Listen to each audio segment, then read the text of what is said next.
What's going on, everybody? We'll hope you're having a great Saturday evening as we record this a little bit earlier in the day, but it will drop for you on the Saturday evening. Welcome into another Browns Film Room. We're here to talk the winners and the losers of the second, but technically first preseason game against the Commanders, which is like bullshit, but like whatever, we're doing it. I'm Jacob. That's Tyler over there. Nick's over in the corner and Zach's below me down there, guys. We're brought to you as always by our friends over at Homage Apparel, so go check them out. Link in the description down below. You got to get loaded up before the season starts. So go over to our friends at Homage and check that out. Gentlemen, how are we doing this Saturday afternoon? Very good. I'm still alive, so yeah. You know, that's a positive for anyone who isn't aware. The guys know, but I was actually just an hour ago, I was sitting in my bathroom during a tornado warning. First one I've ever been in, so that was an experience I don't want to relive again, but just thankful that we're alive and life is sunny around me again. Okay. Well, I mean, that's good at least. Yeah, we haven't gotten it here yet up in Cleveland, although we saw more than enough rain and delay last night. So I think we're about done with it. I was like, this is like my how you know I'm old segment of the week when when they started getting in that rain delay, I'm like, I'm not gonna be able to stay up. I'm not gonna be able to stay up. It's gonna be too late. This is bullcrap. I was pissed because I set my alarm for 6. I sleep in the middle of the day. I woke up at 7:20 and was like, oh my God, because I was supposed to go to Andy's, which is like 40 minutes away. I'm like, I'm going to miss Deshaun Watson's debut. Luckily, they delayed it until after I got there. It was wonderful. Oh, so they did it for you. But no, seriously, I saw the delay and I was like, oh, I need to go to bed soon. I'm like, wait, it's Friday night. I'm like, I still want to go to bed at like 9 o'clock. Want to go to bed. That's exactly what I did too. I was like, yeah, I can stay up. I can sleep in tomorrow, but I don't really care, man. It's 11:30. I need to go to bed. I'm almost 33. This is bull crap. Friday football is great. Yeah. Tyler is throwing it up there, but I'm going to step over his toes and say, like this video and subscribe to the channel because I'm a dick. What? It wasn't a dick joke. It was just like a regular joke. I gotta say, we got a ton of thumbs up on our last preseason review video, and that video did really well. So you guys, the support is so helpful. It means a lot. It boosts our algorithm and helps us get out there. So thank you so much to everybody that did last time, and I'm assuming you're gonna be back again. So we appreciate you. Real quick, I gotta give a shout out to the first episode of Scarlet and Gray podcast. For season 2, we were over 100 views on the YouTube channel. It's the first time since we've been doing that show that we were over 100 views. So a lot of you guys that are watching this also watch the Scarlet and Gray podcast. So first off, just thank you guys for that. Hopefully we get closer to season 2. We'll only provide more content. Got something fun coming in the works here for you guys. Not only every Saturday morning for Ohio State games, but also for upcoming recruiting announcements. So you guys are going to want to enjoy that. So thank you guys for all that support. We got like 30 new subs on that Shelby Harris video. So for the new people, welcome. I'll try not to make as many dick jokes. Anyway, so we're here to talk winners and losers from the Browns 17-15 loss, which is like one of my favorite scores of all time. I'm like, what is this? I was like, at one point in the game when it was like 14-2 forever, I was like, I would not be watching this if I didn't have a disease. Like, I mean, come on, that's like the best way to do it. So I always like to start with the winners, and I know the guys like to start there too. So I'll start with you, Tyler, man. Where do you want to start with winners from last night's game? So I'm going to start off with, it's a guy that a lot of us, of course, are going to say is a winner. But the reason he's the number one winner for me is because in the preseason, you have to make plays. It doesn't matter how you make those plays. It just matters that you make them, especially when you're fighting for a roster spot. We've known for a while that the Browns have really liked Ronnie Hickman. They nearly drafted him a couple times, but they thought they could get him as a UDFA. What do? Give him guaranteed money. He's a Cleveland Brown. The guy goes out last night, has 2 interceptions. Now, something to keep in mind with Ronnie Hickman, he never, in his Ohio State career, had 3 total interceptions. He had 2 last night for the Browns and ended up being graded as the highest defensive player last night for the Browns. He had defense grade wasn't great, but his coverage was 87 really encouraging considering that was something to struggle with Ohio State. That tackling was near an 83 as well. So great performance by him. And you never want to say someone's a lock to make the roster, but when you have plays like that in the preseason, again, it doesn't matter how it's done. He's competing with D'Anthony Bell for that 4th safety spot because I think one of them will be on the practice squad more than likely if they can keep them. But I think Ronnie Hickman with his performance last night, we saw it last year when D'Anthony Bell had his performance against Jacksonville that really established him to make the roster. I think Ronnie Hickman last night put himself in pole position to be on the final roster for the Browns. And I think something when you're looking at a 4th safety is he played 12 special team snaps last night as well. Wasn't like crazy good at like a 56th grade or whatever, something like that. But that's always one of those ways for someone that's like, I mean, that's what D'Anthony Bell made the roster on was hard hitting and special teams play from last year. And I think Ronnie Hickman can do it. He was just in the right place all night. Just right place, right time. He was around the football. When you're talking about like sometimes you can kind of luck into interceptions, but neither one of those was a luck interception. And the reason I say the first one was, and I understood that Brissett was getting hit and he chucked it up, but he tracked that ball like it was a punt. Exactly. Like he was like, you know. And let me say this politely: he never did that at Ohio. Like it's not a knock on him. Makes like the dude. He had a pick 6 at Ohio State. I never saw him tracking the ball like he did last night at Ohio State. Right. So it's really encouraging to see. And playing the most snaps too. Yeah, last night and grading the highest on PFF on defense. That's not something to just kind of like turn your head to. And in his second one, he just bullied the dude. He jumped the route and out physicaled him and wrestled the ball away. And those are two plays where you're like, hey man, like I know it's in the preseason, but like you're fighting for a fringe roster spot, and I think it was a fantastic night. I thought he did a really good job of tackling in my rewatch today. There was a play where the ball was running away from him, and he ended up pursuing it and tackling the running back at the line of scrimmage from the other end. He started at the other end, and they ran the opposite way of him, caught up to it, and he had some really solid run tackles as well, which I think. That's what we talked about was a strength of his. So on top of the fact that you're getting interceptions while your face mask is being grabbed, you're also making tackles like that. That's really encouraging, man. I'm not feeling great about our roster contest where I picked D'Anthony Bell to make the roster over Hickman right now. I gotta say. Hey Nick, who'd I pick? Hickman. That's right. One of us is going to be saying I ride with 6 an awful lot, and I got to tell you. Winner, just moving right along here, Dorian Thompson-Robinson. The man has thrown 4 incompletions in 2 preseason games, including being 10 of 11 last night, giving the Browns – because when Josh Dobbs came in, he got pressured a ton. The offensive line wasn't blocking as well for Dobbs, but the offense went completely stagnant. Dorian Thompson-Robinson just has such zip on his passes. He was incredibly accurate. He threw into some tight windows and just real poise with scrambling, picked up a couple of different first downs with his legs. I think, I thought it was significant that he played before Kellen Mond last night, really showing that he's earned some credit from his first preseason game and definitely built on it. Man, every time Dorian has come in, the offense just looks good. It's exciting.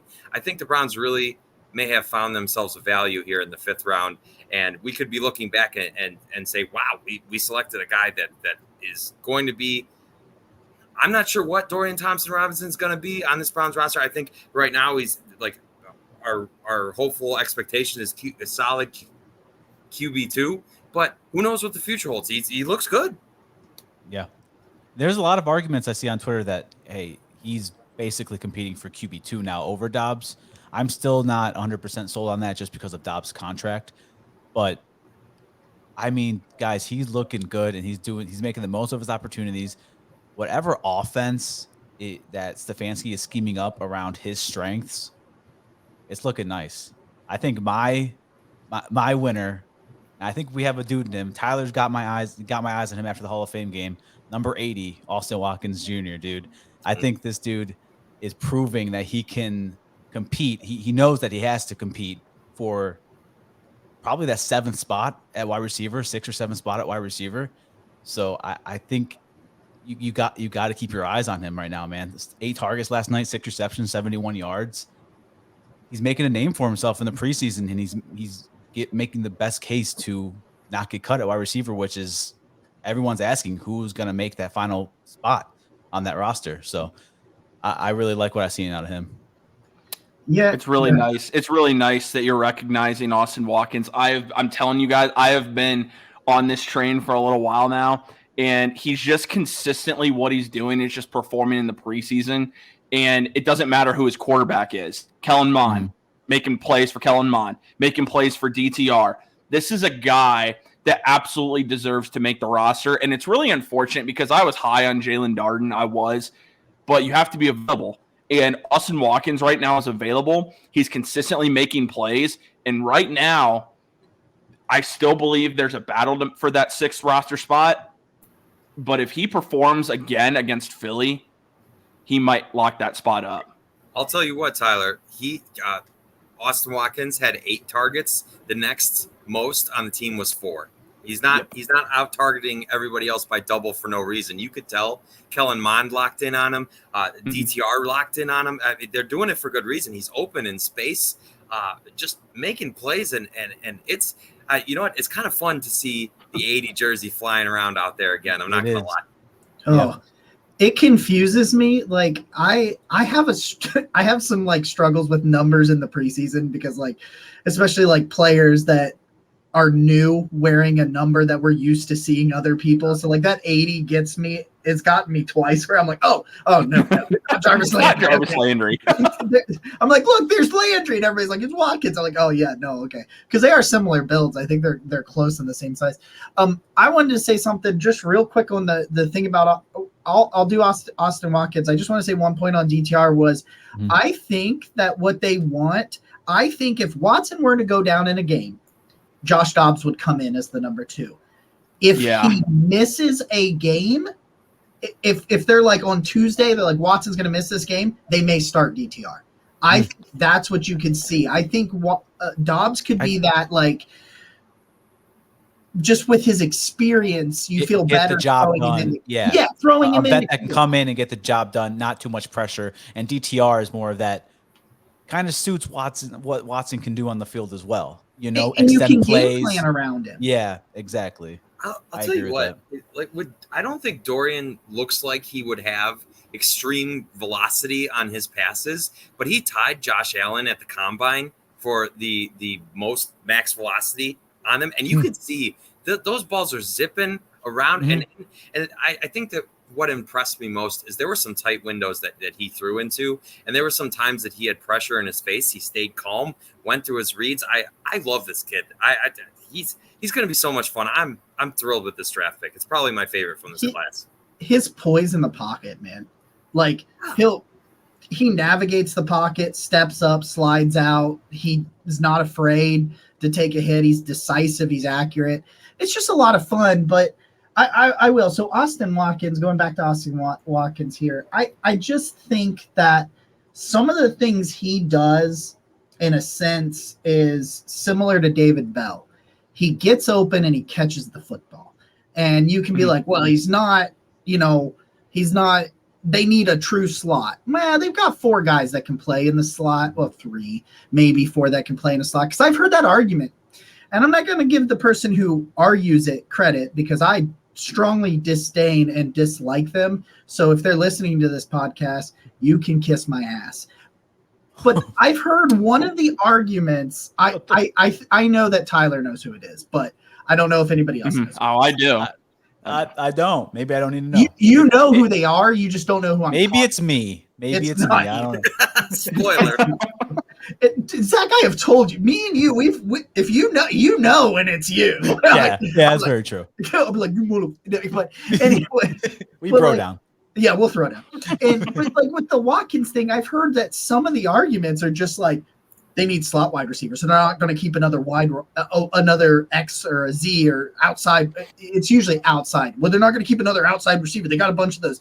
Yeah, but can you have enough people that get open and catch the football? No, you can't. No. So you want me to keep, and this is not a shot at this player. You want me to keep Jakeem Grant on my roster because he can play the slot, even though he's never had more than like 250 yards in a season, like as a wide receiver, over Watkins, who, and I get it, like Grant's not out there because of the injury, but just because of where that guy plays, you want me to keep that guy over the guy that has shown me on in practice and on the field now twice in a row. And he'll get 2 more opportunities. You know, they don't have to do cut downs until they do the final cut down. But like the fact that people want to try to like pigeonhole some of these roles over getting the best players is silly to me. And I think Watkins is probably one of the best 53 that is on the roster. And if that's the case, he should make the roster. That's it. Absolutely. I agree. I agree. Is it my turn to say one? Okay, I think it is my turn. Yeah, Nick, it is. It is. Nick, you're still muted, just so you know. I thought Nick was going to start talking, and I was going to pretend that I could hear him and be like, oh, yeah. But for me, it's Maurice Hurst. I was really hard on Maurice Hurst last week. His first game with the Browns in the Hall of Fame game was not very good.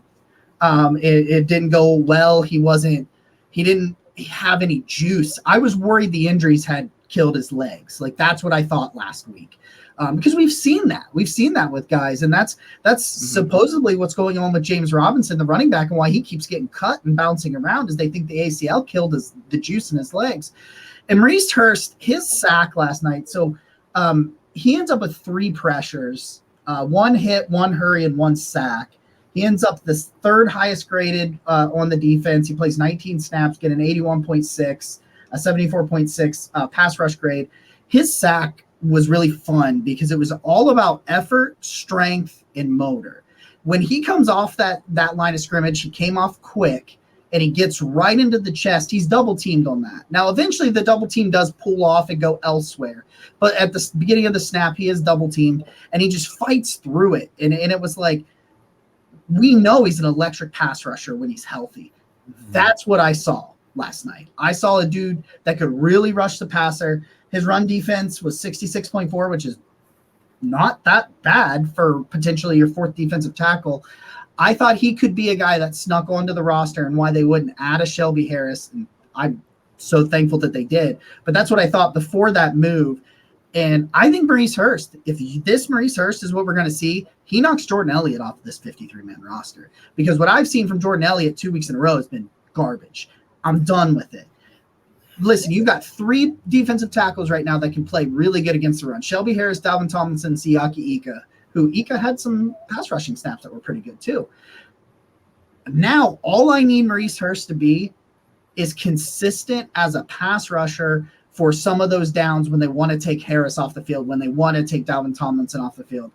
And because they're both going to play 55% of the snaps or so. So I saw a rotational pass rusher last night from Maurice Hurst, and that's all I needed to see from him. Mm-hmm. I think too, going to Maurice Hurst, something I saw Jack Duffin suggest, and I could see the Browns doing it as a way of, because I'm done with Jordan Elliott too, but it would be a way to give them more depth at that position. You could put Alex Wright on IR for until he's back, and then you'd be able to keep Maurice Hurst on the roster, and then that would give them more time to decide between the two. Because the other thing to keep in mind with Hurst, I mean, we agreed when we signed him, like at that price for basically paying him nothing to see if he can play, it's a no-brainer. But the thing about Maurice Hurst that's always been the question is health. Can he play the first 4 weeks of the season? That's why I think they might look at that potential idea that Jack suggested, because that gives them a whole other roster spot to play with and a way to keep Hurst. And then you at least know, for the most part, Jordan Elliott has stayed healthy. Even though he hasn't been great, he has been available. So that could be what they're looking at there. But, dude, I'm a fan of Hurst. It was awesome seeing him show up last night.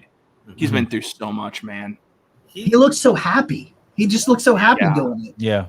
He was in and around the quarterback an awful lot last night. That's like something that stuck out to me when I was watching it again, and I think it's such a difference because really the defensive tackles did not get much of any pressure for the Browns last year. So to see Hurst, have a night like that and be productive and be promising, I think is encouraging.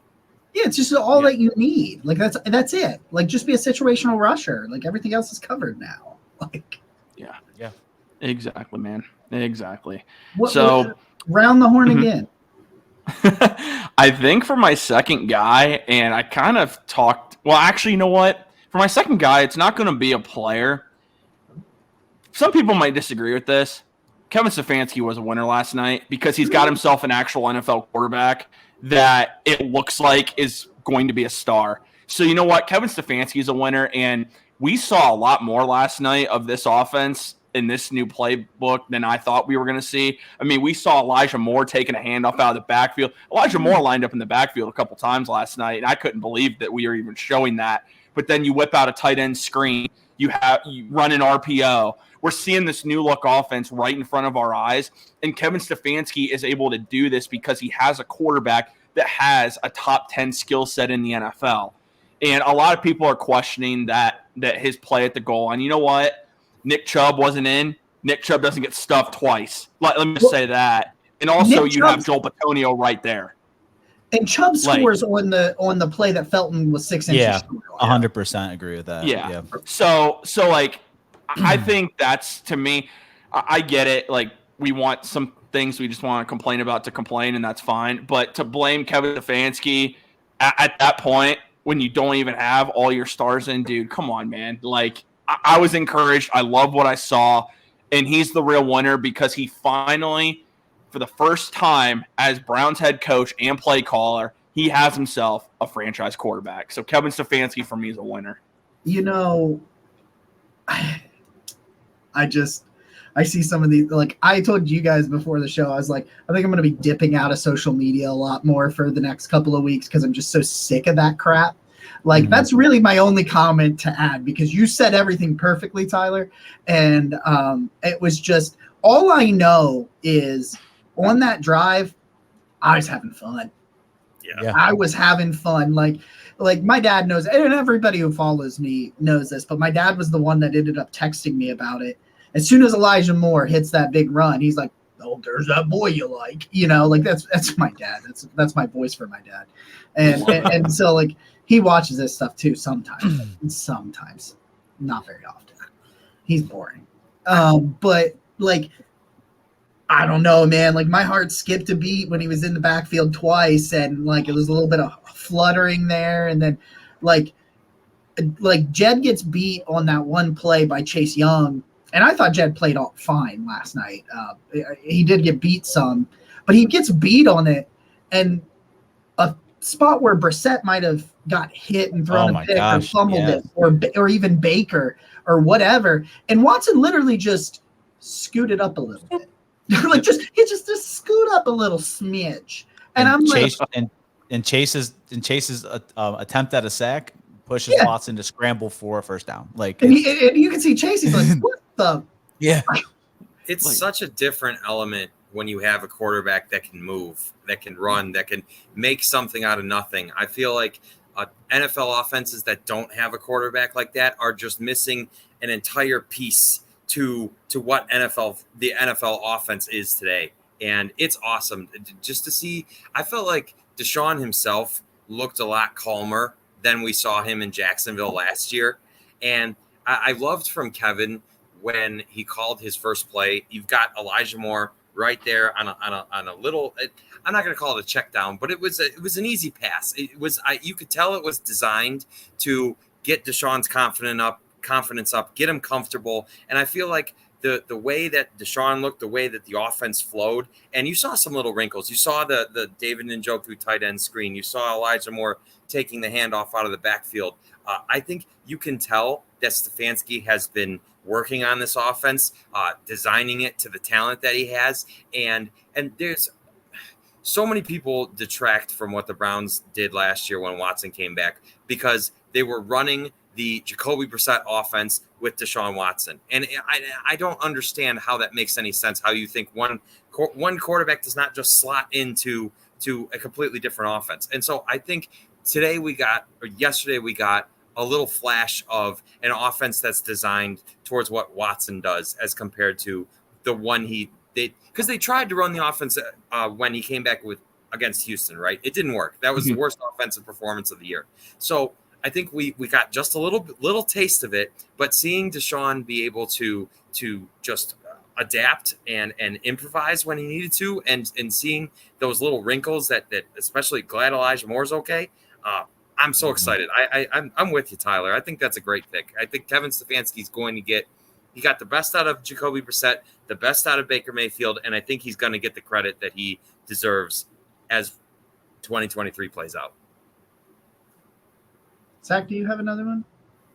I think it's funny that Tyler picked Stefanski because I picked Jim Schwartz as my second winner.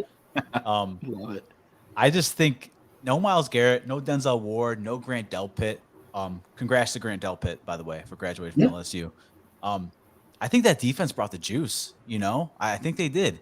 Zadarius Smith, I think with Myles Garrett on the opposite side of him and the full defensive line back, that defense line is going to be, I know we're hyping it up, but that defense line is going to be trouble for any opposing offensive line coming to face them week to week. JOK flying off the ball. If he can stay healthy, I know Tyler said it yesterday, he could have a Pro Bowl season, dude. He really can. Martin Emerson, robbed of an interception, robbed of a pick six, in my opinion, with that forward progress call. I just think that defense brought the juice, and I think they're buying into this system. I think you saw it in just small glimpses yesterday. So I got Jim Schwartz as another winner. Without two of their best players, man. Yeah. Three. Grant Delpit. Myles Garrett, who? Garrett, who? Right. No Miles, no Denzel, no Grant Delpit, no Anthony Walker, no Greg Newsome. No Greg Newsome. Yeah. And they were like, I tweeted during that game, man, this defensive line, that series that ends up in the safety with the holding call and Zadarius, because that offensive line was in hell for all three plays. That's just absolute hell. Ogbo was firing off the ball, making plays in the run game. He really brought it, in my opinion. I was him and Zadarius. Sorry, Nick. Go ahead. I tweeted that out today. That when I watched it back today, Zadarius is the guy that stuck out to me. He was in Sam Howell's face. That if the offensive tackle didn't hold him, he was going to obliterate Howell in the end zone. He still almost did. He still almost did. Even being held, I felt like he was disruptive all night.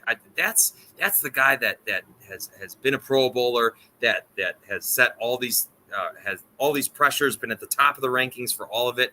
I saw that last night because I think, people tried to detract from Zadarius and say, well, where did his production go down the second half of the season? And it's known that, Zadarius played through an injury.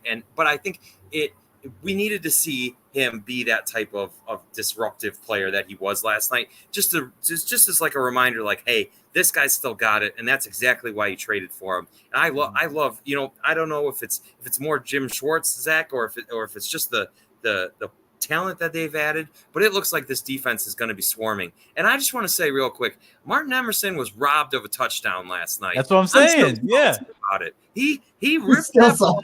That was a touchdown. It should have. We're in regular season officiating form because Emerson took that ball while the ball was coming out, and he should have. Shout out to Martin Emerson, by the way. Looks every bit of the part. 3rd round pick. The guy is huge. Forward progress is what they call it. What is nonsense? It reminds me of that Ohio State call. Remember that, Tyler? Oh, the Clemson one where they were like, I don't want to talk about that. I'm still, Oh, I am too, dude. I'm still salty. Oh, dude, he didn't get what more could he have done to be a football move? What'd you need him to do? Take a knee? Oh my gosh. What are we doing here? I don't know. Yeah, I think we've touched on everybody. I had one on the offense. Let me make sure I got through everything I wanted to in the offense. Obviously, Elijah Moore is a winner because he's beautiful.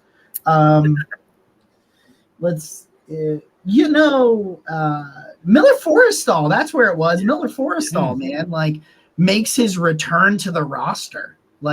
he comes back in and he's just like, I think he ends up like, where's his where's he at? He had like a 67. He's an 86.8 overall grade, which was third.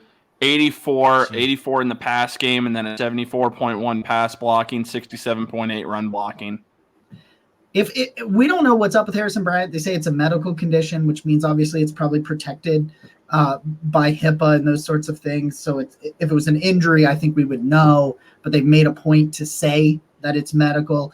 If something like that hangs him, keeps him out of regular season, I think Miller Forstall is good enough as a number 3 tight end. And I think he went out there and showed you he can do a little bit of everything you'll need him to do as a tight end. And for that reason, I will list him as my final winner before I start yelling about people that stink. Would he make it though over Zaire Mitchell-Payton as the 3rd tight end? Yeah, I don't know. He played better than him this week. I thought he played a little bit better, but I forgot about him. It depends if you want another athlete at tight end. Nothing against Miller, but he's not the athlete Zaire is. No. I just think he's a more polished product. So I guess it depends. Do you think that the athletic freak can survive on the practice squad / do you think he's ready? And I think those are the questions that need to be answered to which one you're going to go to. But, I mean, it was more of the same for him this week. Mm-hmm. Yeah, for sure. And I think, especially when you're coming from a D3 college like that, sometimes you need to be on the practice squad for a little bit. Nothing wrong with that. Mm-hmm. I would say even if he doesn't make the roster, I do hope he's on they can keep him again on the practice squad. But I do think if he performs well against Philly, continuously is involved in the passing game, I think he could be that 3rd guy. And I think they want him to be. I mean, when you keep a guy on the practice squad for that long, after you sign him as a UDFA, I think you clearly see something in him, or normally you just move on. So I am curious to see how that battle shakes out, because I do think Harrison Bryant, whatever's going on, his days with the Browns might be numbered. It's weird that the 2 guys the Browns guaranteed money to, in Bryant and Elliott, are the 2 guys that there's kind of a lot of questions with right now. Mm-hmm. Yeah. I think so. Can we talk about people that stink? Are we doing that? Let's go for it. Let's do it. Where am I going to start? I know where I'm going to start. Jordan Elliott stinks. That's all I got. I don't really need to say anything more about Jordan Elliott stinking, because I think we No disagreement here. No disagreement here. He's on roller skates against the run. Just getting pushed back like he's on roller skates. And I tell you what, he's got to be a really damn nice guy. And I bet he is a nice guy. But we're keeping him around just because he's a nice guy. Dude, I don't know what to tell you anymore. Like, I get it. You see flashes. He's probably a great practice player. I get all of that stuff. And I'm like, yep, I get it. I know. He does some cool things on the in practice. He's a good, I don't know. He's decent with his hands, I guess. I don't really know what to tell you. He's not pushing the pocket. I saw more push last night out of Siaki Ika, and who actually did play relatively good. Togiai did better than Jordan Elliott last night. Togiai was great last week for some reason. Once you get to the point where you're being outplayed by one of the worst defensive tackles I've ever seen to play football in the NFL, I'm not trying to be mean at this point, because I was a big Jordan Elliott guy. But, like, I don't know, man. I don't know how you keep rolling that out there. It's malpractice at this point to think that he can give you anything in an NFL. Well, that's probably why the Browns signed Shelby Harris, right? And there was, before Hill got hurt, they were saying that maybe he had a shot to make the roster. And now you have Mo Hurst playing a little better. So all signs point to Jordan Elliott not being a member on the Browns roster. I'm not sure. I'm not really – I mean, Jordan Elliott, I don't know, dude. Like, do multiple defensive – I mean, Joe Wood saw something in him. Jim Schwartz apparently did, or else Jim Schwartz would have said, get rid of this guy. I mean, I don't know what it is about – I mean, Myles Garrett's gone to bat for Jordan Elliott. I don't know, dude. I can't figure it out with him. I would love to see him cut. I don't think he's going to be cut. I really don't. I think he's going to make this roster, unfortunately. But you would think to see him, if he does get the chance to play next to Tomlinson from time to time or Shelby Harris, I would like to see him do something. If then he can do something, I'll give him the credit. Hey, this guy did something for the first time in 4 years. So other than that, though, yeah, I'm with you. I was with you last week, too. Jordan Elliott, I mean, I'd drive him to the airport myself if it meant I'd get rid of the guy. But we're stuck with him. I think let's just take the low-hanging fruit. And Cade York, man. We've got a problem. You thought he was going to say Anthony Schwartz, didn't you? Yeah, exactly. Well, there's some definite low-hanging fruit, and it has taken over conversation on Twitter today about Cade York and his importance. And man, I watched him line up for that field goal last night, and I'm like, well, he's got to make this. And sure enough, he misses it. It's a brutal situation because I've been at camp every day, and he's making his kicks in camp. But for whatever reason, when he puts on the game uniform and he steps inside an NFL stadium, all that goes out the window. And you know what? I watched way too many massive Tom Brady games come down to a field goal to discount the importance of kicking. If the greatest quarterback that's played in this game was winning games on field goals, then I mean, look no further. The Bengals Super Bowl run, a massive part of that was Evan McPherson. They needed it to go to the Super Bowl. Yeah, exactly. So I want to open the door for the kicking competition. You can't hold Cade's hand anymore and say, our full confidence is in you and we want to give you all the reps. No, we can't do that anymore. It's malpractice. I can't do it. You cannot put your season in the hands of a guy that's not making preseason field goals. And that's the nicest way I can say it. I don't know what it is about. It has to be a mental thing at this point. When it comes to kicking, it's always mental. There's nothing. I mean, he has the ability. He's got an insane leg. There's no one's questioning his leg strength. It's all mental. It's like golf. It really is. Yeah. It's all a mental sport for kickers at that point.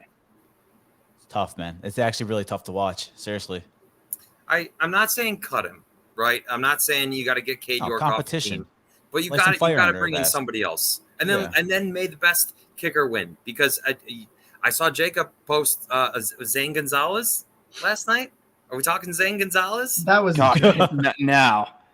Gosh, man, I want Zane Gonzalez back. That dude was terrible. He still hit better than Cade York. I mean, his last season in the NFL in 2021, he was 20 of 22. So I don't know. I kind of agree with the Jack Duffin thing. I don't see a reason to do anything. Like, if they're gonna wait till one of these because there are a ton of kicking jobs right now. You're gonna be able to get a good kicker from somewhere. If this continues, there will be, and I know Robbie Gould, everyone suggests it, and that's fine. But at the same time, there are guys that are going to be available because most of these teams are bringing in 2 kickers. You're gonna get somebody, and then you could have your pick of whoever you want. So right now, I wouldn't do anything, and that's as of right now. But that's just me personally. I wouldn't sign anybody right now. Okay. We saw kicking competition last night. I mean, if something happens, and I don't know how the kicking competition is going, but if Sly loses that competition in Washington and Joey Sly's available, I'm cutting Cade for Sly in a heartbeat. But I would like Joey Sly. I like him a lot. I just think he maybe not have the biggest leg in the world, but I just need you to make your kicks that are under 45 yards. I need anything in the 50s and stuff. I'll take what you can give me. I'm not really that worried about it when it's 50 plus, because I mean, the average for 60 plus or 50 plus in the NFL is 62% anyway. It's not super high, like all the stuff below it is, but man, I'm okay with that, though. At the same time, there's also some young guys out there that you could create your own competition and see if that works out. I just think if you brought somebody in, it might do the trick, because I don't know, because I think it's mental. I think most of us agree that we think it's mental. So what changes his mental state of mind if he looks over on the sideline after he misses one of these kicks and there's somebody there that can go out there and try the next one and make it? Because right now, I know he doesn't. It's not like he just doesn't care. He does want to make kicks. I know he's not like it's not anything silly like that. But right now he doesn't have any consequences for missed kicks, and so that you got to at least threaten that something could happen if he struggles. That's just my thought. I mean, your division is full of some of the best kickers in the sport, right? You've got to have a kicking game against these teams that you're playing the most times of anyone else. It's paramount. So I'm not sure, Tyler, you bring up a good point in saying that, maybe it's better to wait. I'm not sure when the official cut down day is, when all these guys are going to become available. Right after the third preseason game, and you have almost 2 weeks before the regular season. 900 players, Nick, become available basically at the same time. It's going to be nuts. Crazy, man. Everybody's cut from 90 down to 53, and it's like the Tuesday after the third preseason, and then you have a week off. Okay. That's going to be a day. That's going to be insane. So Zach, do you want the low-hanging fruit? Yeah, I'm Anthony Schwartz. Yeah, simple as that. Simple as that. I need the dude off the roster. He's not going to make it. He can't make it. If he does, I'm going to be very upset. So please just get him off this roster. He literally can't catch a break, and he can't catch a cold. So I'm just talking about it. Sorry. I'm very happy you didn't take this opportunity, Nick, because I needed it. Hey, when you've got other wide receivers, especially that are showing out, right? Like Austin Watkins. Yep. And I know Tillman's stat line from last night wasn't good, but he still drew a passing interference, and he had a bad drop. But I think I feel good. I feel better about the other wide receivers on the. David Bell had a couple of nice catches, right? Like, let's give those guys opportunities who are catching the ball and moving the chains forward. I can't. Anthony Schwartz looks like a football player until it's time to catch the ball, and then I feel like contact and him are like oil and water, and it just doesn't work, and that's okay. Best of luck to you. You're being too nice. I'd be shocked if Anthony Schwartz made the roster. I'd be shocked. I'd be pissed. Very upset. Unfortunately, the scenario is he still probably makes the practice squad. I'm okay with that, though. That's fine. I don't want him even on the practice squad. Yeah, but he's like a good practice player sometimes. I've been to several camps last year and this year where he looks really good in practice. So he could be a good practice, because you've got to have bodies for the practice. I'd rather have Jalen Darden or Mike Harley Jr. in the practice squad wide receiver. You could probably get both of them. All three. You know what? All due respect, he can go work at McDonald's, the USFL, Arena Football League, whatever suits him. Go to the Olympics. Well, sorry, that's mean because he didn't make the team. But I'm sick of it, dude. I'm done with him too. Anytime I see that guy in the field, I want to throw something on my TV. I will say what was hilarious is when the Browns' first team offense is in the game and Anthony Schwartz, you see him come out, and it's just to be out there as a decoy, basically, as far as a blocker. And he didn't even block anybody either, which was hilarious. So I'll admit that was kind of funny to see that, at least seeing now. I have some concern.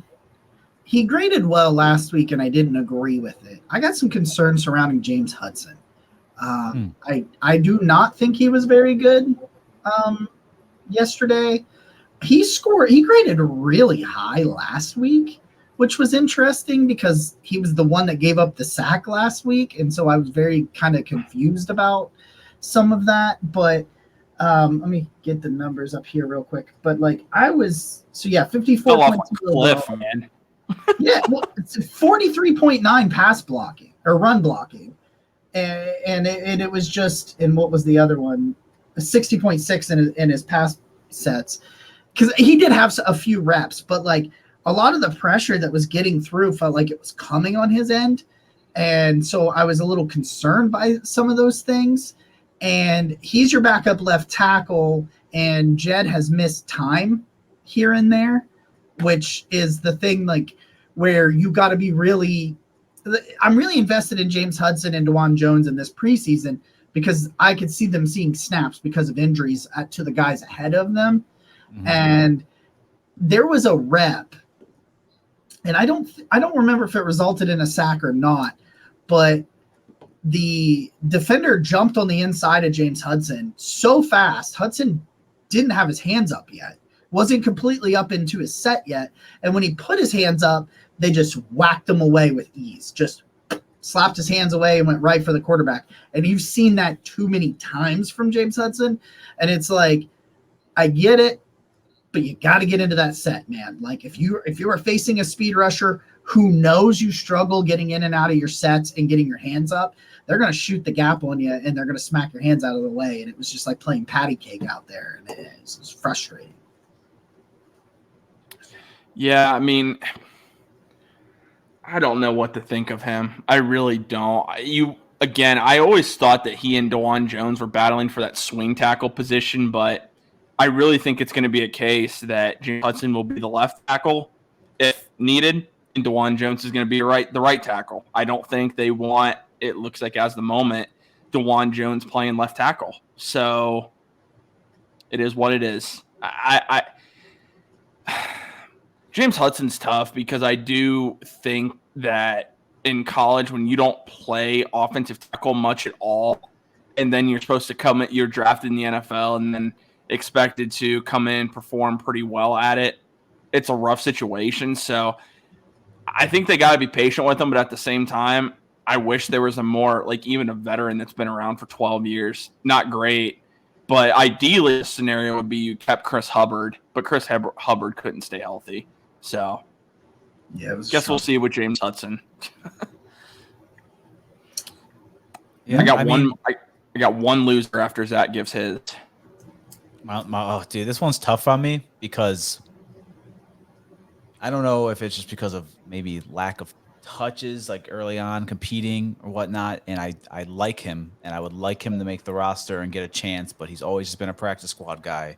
John Kelly Jr. I just think you're seeing too much Demetric Felton in the offense right now and stuff. And I think the case has been made that Demetric Felton, Ford, and Chubb is your running back room. I really do. It's nothing against John Kelly. I'm not saying, he looked like crap last night or anything. I'm not going to go in on him like I went in on Schwartz earlier. But I just think that thanks, Jacob. I just think that you're just seeing the lack of touches, and it just kind of looks like the writing's kind of on the wall regarding his future here. Yeah. Yep. Hey man, I've said it for a while. Like if the Browns clearly saw something more in John Kelly, he would be on the active roster. Like he would, and just it's nothing against him as a player. You do need those solid guys on the practice squad that you can call up if you need to. It's clear that Demetric Felton can add more to this offense if needed than John Kelly can. And I think that's really where it's at. It's nothing against John Kelly. It's just if there was more to be seen with him, we would see it and he would be on the active roster. But he's just not going to be. And I think the likely scenario is the same unless they play like Hassan Hall, who is to this point not done anything in the preseason. John Kelly will be on the practice squad once again this year. Well, that's actually the direction I was going to go in because I think the backup running backs as a whole, Demetric Felton had a couple of plays where I was like, okay, he averaged 3.9 yards a carry. He had 8 for 31. But Hassan Hall fumbled when he got an opportunity because they're definitely, with Jerome Ford out and Nick Chubb not playing at all, there was a tremendous opportunity in this running back room for somebody to just grab it by the reins and say, hey, I'm going to be the contributor as running back 3 or 2 or whatever, depending on Ford's health. And I don't feel like anybody particularly did grab it. And I think that's why we saw the Browns sign Jordan Wilkins today, who has averaged 4.5 yards carry for his career. I mean, it's not the sexiest signing, but he's a bigger guy. And I think it was evident last night. You know, they tried to go to Felton back-to-back times at the goal line. And it's just, he's not built for, that's not Demetric Felton. Demetric Felton is not your goal line back. And they also tried to go to John Kelly, who got tackled in the backfield. So I think overall, running backs not named Chubb or Ford have had, in this last game, did not have their greatest outing. And so I think that's why they brought in Wilkins. And so we'll see where things – Felton will probably still make the roster. They're using him in the return game. He's still dynamic as a pass catcher. I just don't think he's a between the tackles runner. I will say when it comes to Demetric Felton, I actually thought he showed what he can do last night as far as that elusive type back from time to time. So, and again, him getting 8 carries, normally it's not going to happen anyway. I would like to see him last night be featured more in the passing game. But, I mean, other than that, so far this preseason, I've liked what I've seen out of Felton because they're finally putting him back to his preferred position, and we're seeing just the type of player he can be as that elusive back. So I kind of like what I've seen from Demetric Felton, I would say. I'll say this. I like what I've seen this year, but a lot better than anything before it. True. Yeah. I thought he had a really strong Hall of Fame game. Just maybe not as good. And granted, his average probably came down a lot when he has those goal line carries, because when he was in the open field, I thought he was great. Yards better. Yeah. Well, I mean, he's not a goal line back. Like, what did they think was going to happen? He probably should have had a touchdown too. Yes, I think it's one of those things where you get him out there and you just go, because like so many people are mad at Stefanski today, and we've had this conversation. We don't have to rehash it, but it's one of those things where you get down there doing some of the things you wanted to see. Like, how's it going to look running the ball with Elijah Moore out of the backfield? They got to do a lot of the things they were just curious what it would look like against another team, and they got down there, and then they're just like, let's just call like 4 plays that really don't make sense and just see what happens, because you get to experiment. That's what the preseason is. And I think that's why we got what we got. And I think that experiment failed. I was probably too hard on Felton. He was good in the open field. I got to give him that. I just think he brings another dimension to the backfield.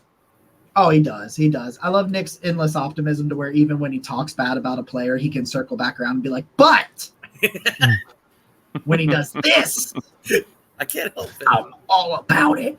I was sad, man. When Hassan Hall fumbled the ball, you could tell he was pissed, and I was sad for him because I had high hope. I was like, oh, hey, this guy's pretty good at a lot of things. Maybe he'll be a dude here. I don't know, but that's just that's the thing about good teams, and the Browns roster construction wise are a very good team. So you don't have, like, when you get drafted or picked up like as an undrafted free agent, whatever it might be, you don't have many chances to make the roster to begin with.